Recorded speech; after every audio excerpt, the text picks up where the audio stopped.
Pemirsa, kedatangan aparat kepolisian ke Desa Wadas Purworejo, Jawa Tengah yang berujung penangkapan sejumlah warga dan aktivis menuai kecaman. Bahkan tak sedikit warga yang trauma dan diduga mengalami aksi kekerasan dalam insiden tersebut. Lantas apa yang memicu kedatangan aparat ke Desa Wadas? Berikut liputan tim Delik RCTI.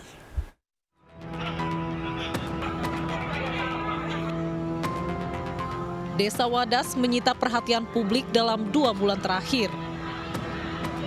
Sejumlah warga mendukung Wadas menjadi area tambang, namun tak sedikit pula yang menolak. Awal Februari lalu, Polda Jawa Tengah mengerahkan personil ke Wadas.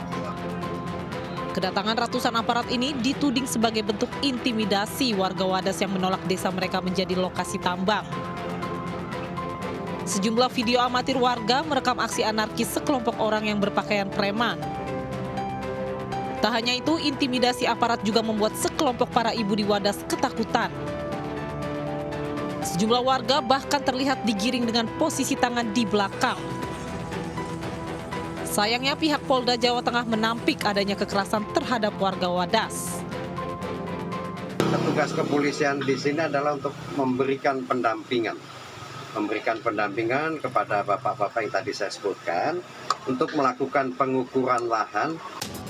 Ada 2 persoalan yang harus dipahami. Pertama, soal pembangunan bendungan bener dan rencana penambangan di Wadas. Proyek bendungan bener membutuhkan pasokan batuan andesit sebagai material konstruksi.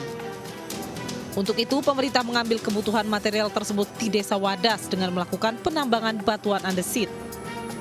Bagi warga Wadas, mereka mendukung upaya pembangunan bendungan bener sebagai proyek strategis nasional. Tapi mereka menolak jika Desa Wadas dijadikan area tambang batu andesit. Kami sebagai warga nggak bisa apa-apa, Mas. Karena itu kaitannya kan sama yang punya dan sama pemerintah. Nah, kalau warga Wadas ya hanya menginginkan jangan nambang di Wadas. Terbitnya surat keputusan penetapan lokasi pengadaan tanah bagi bendungan bener oleh Gubernur Jawa Tengah Ganjar Pranowo seolah mengabaikan aspirasi warga Wadas. Mengingat sebagian besar warga Wadas masih terus melakukan penolakan penambangan batu andesit di wilayah mereka. Warga itu dia sama sekali tidak tahu gitu ya, bahwasannya Gubernur Ganjar itu menerbitkan izin lokasi untuk penambangan batuan andesitnya gitu ya. Yang kemudian 2020 itu dia perpanjang lagi izinnya. Apakah warga terlibat? Tidak. Jadi warga sama sekali tidak pernah terlibat dalam urusan proses pengambilan kebijakannya ini. Sebagai negara yang menjunjung demokrasi, pemerintah wajib memberikan ruang partisipasi dan diskusi masyarakat dalam menentukan wilayahnya. Pembangunan proyek strategis nasional juga harus berkaca pada aspek lingkungan. Wadas adalah satu dari sekian banyak contoh rencana tambang yang menggunakan tangan-tangan besi. Pendekatan keamanan lebih diutamakan daripada pendekatan kemanusiaan.